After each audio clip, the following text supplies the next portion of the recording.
guitarists, my name is Josh Rogers and welcome to NBN Guitar. This is the first of two tutorials where I'm going to be teaching you how to play Mazurka Choro by the Brazilian composer Heitor villa-lobos. Before I get into it, I'd like to do a big shout out to all the mothers out there. Happy Mother's Day. I hope that you have a wonderful day, and we got my mum something, and you can check it out here.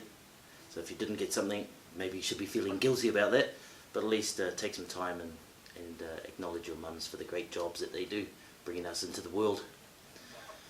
So before I get into this piece, I just want to explain the form. The form is like the map of the piece, because this one's a little bit complicated. So it's got this type of form: A, B, A, C, A, D. You can think of them as like choruses and verses. In this particular piece, the A is the chorus, and it's repeated 3 times, and each of those is repeated once. So pretty much you're going to play the A section 6 times in total. B, C and D are all variations. So in this tutorial I'm going to be teaching you A and B, and in the second tutorial, which is available to members on the website, I'll be teaching you the C and D sections. The whole piece is in A minor.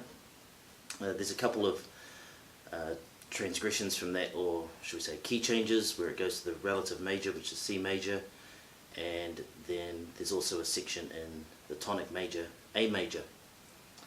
Let's do this. So it starts off with an anacoustic beginning, which means it's starting on an upbeat, beat number 3. This is in 3/4 time, 1, 2, 3. So in the first bar we're going to be starting on beat 3. 1, 2, 3, 1, 2 and 3, and like that. Okay, let's cover these notes. It's the first note on beat 3, it's 5th fret on the B string, and then beat 1, open A and that same note again together.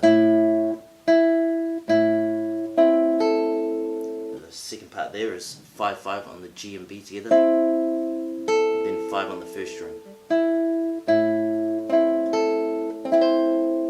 Then we have 5/5 on G and B and 8 on the first string together. I'm going to move that up to the 12th fret, and that's a guide finger, which means I'm using the same finger there to there, and then I guide it back to the next chord as well. Guide,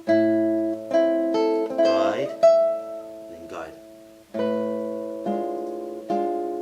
And that part there is open A and 7th fret on the first string together, and then this twice. That's 6 on the D, 7 on the G, and 6 on the B, 2 times together.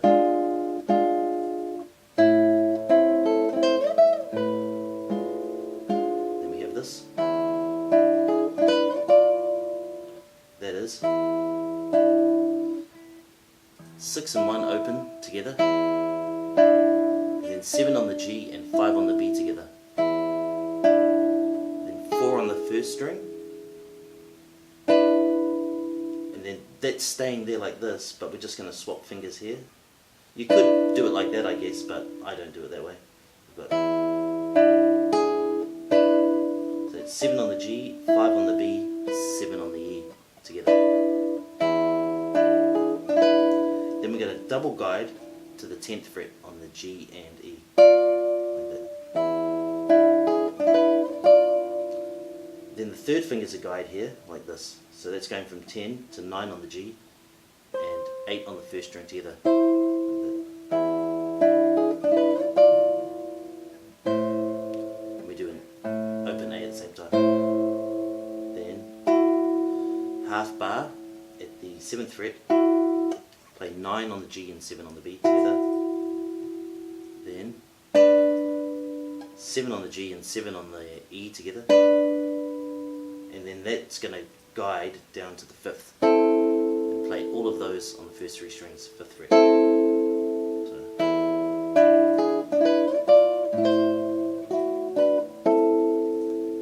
Then start again without the anacrusis. So we're going to repeat that. But this time it's before we went. But this time it's open D and 1st fret on the first string together, then 3 and 3 on the G and B strings together. Then we've got a descending run, again. That's mordant, so we've got open E and a hammer pull off from 1 to 3 to 1 on the first string at the same time. Then open E. So from here.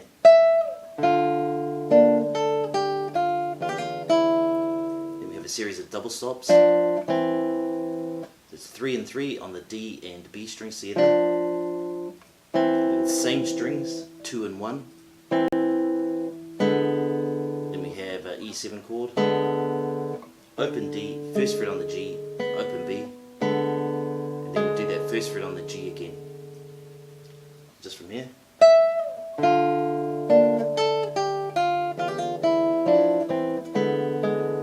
we have an A minor chord. 5th fret on the 6th string, 3rd fret on the 5th string, then 2, 2 on the D and G strings. You do that, and then again, just on the A and D strings. Same chord, just do that. Then it starts again. So this is the first repeat. This is the A section. That's the A section done. So you're going to play that twice.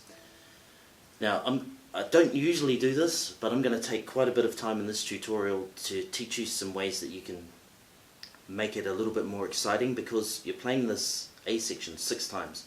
3 times, but each time is repeated. What you want to do is try to vary the sound. So in the recording that I've done, and there's you'll probably see a card pop up about now, and you can check out the full version that I did. But generally, like the way I did it, you can start off kind of soft, and then when you go there, it's like breathing in. So you're going to go louder and crescendo. Start soft, like you're breathing in there, and then you can release that breath here. And then do the same thing, start soft and come up. And then breathing out, getting softer. That could be one way, and then the next time maybe you're going to play that same idea, but maybe ponticello.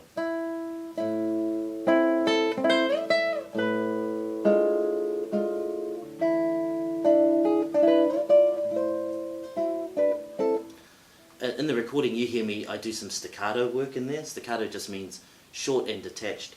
So at the end, in this part,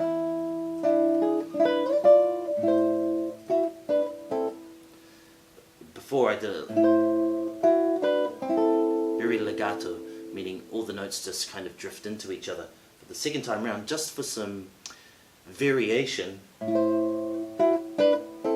I do that.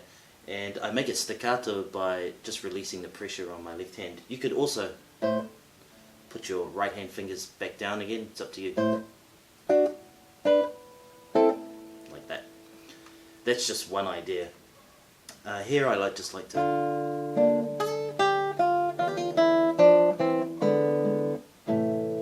This last chord, the C minor, you can spread it like that. Don't put too much emphasis on this note here.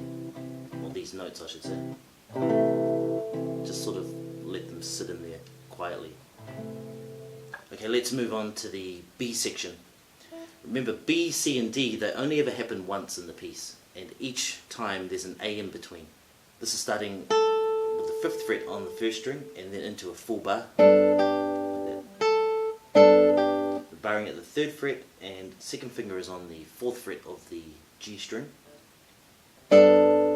Play 6, 3, 2, 1 together, and then the first 3 strings, and take off that 4th finger. So you've just got like a G major chord.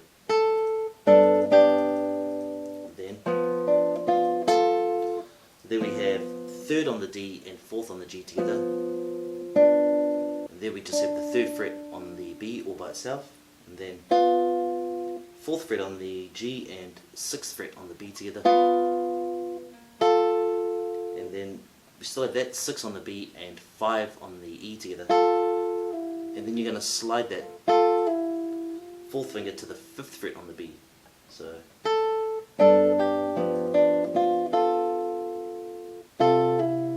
when you slide that, you've got to pick the 3rd fret on the A and the 5th fret on the 1st string at the same time, and then you just kind of release this and slide.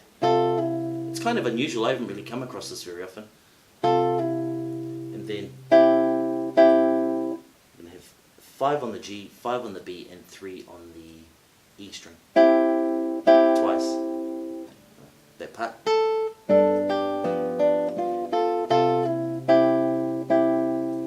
Then we're going to guide finger this, so don't take this third finger off, because if you do, you're probably going to struggle getting to this chord, because it's quite a weird chord actually. It's kind of like a suspended 7th.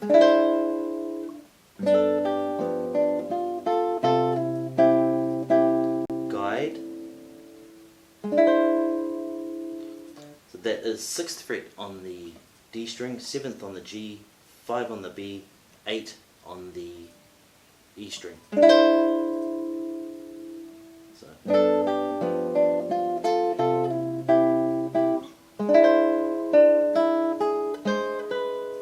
So there. Then 7 on the G, then open on the 1st, 4th on the 1st, then 6 on the D and 8 on the E together, and then to the 7th on the 1st string. Then 7 on the D and 7 on the E together, then 5, 5, 5 on the first 3 strings twice. From here.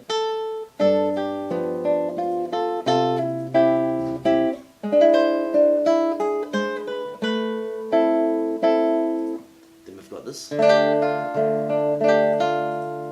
That's basically a D minor with the added 4th. It could be like a D suspended 4th. So open D, 2nd on the G, 3, 3 on the B and E strings together. Then to the 1st fret on the 1st string. Then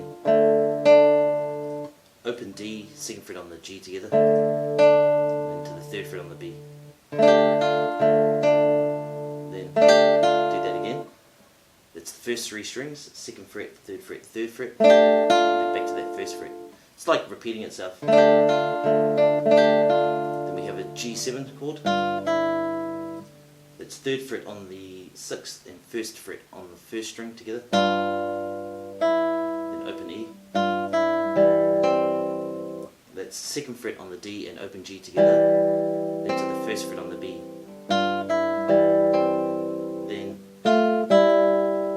it's 2 on the G, 1 on the 1st string together, and then both of those strings are open.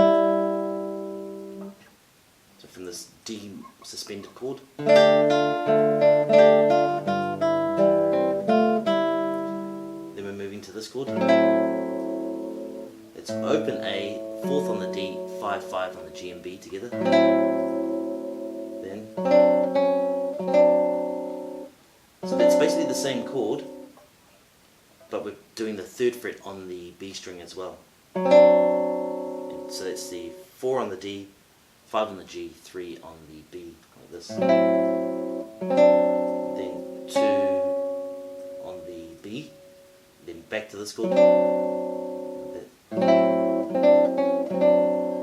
And then to the 5th fret on the 1st string. From here.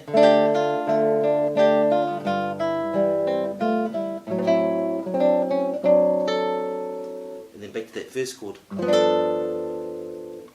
but we're doing 5 strings this time, so it's 6, 5, 4, 3, 2, and 3rd fret, 3rd fret, 4th fret, 3rd fret, 5th fret, and then take that off, and it's the first 3 strings, and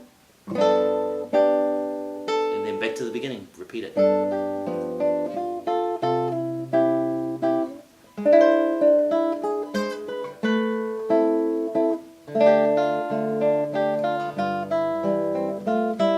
This time it's different. It's this.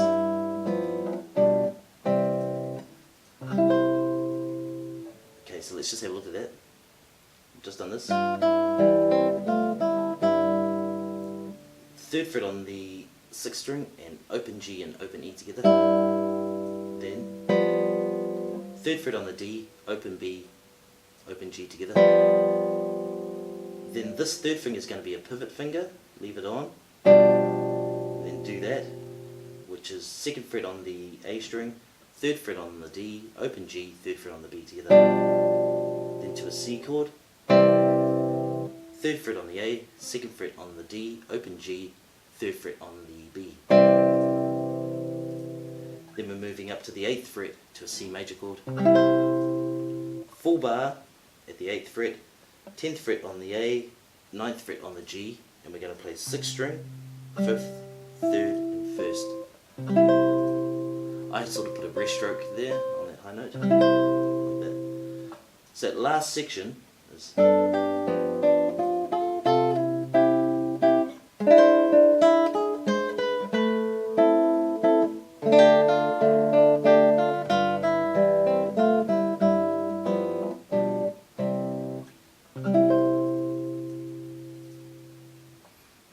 Fellow guitarists, I hope you've enjoyed that. That is the A and B sections done and dusted.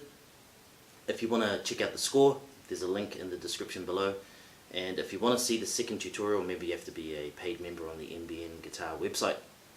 All the best, and as you know, let your fingers fly.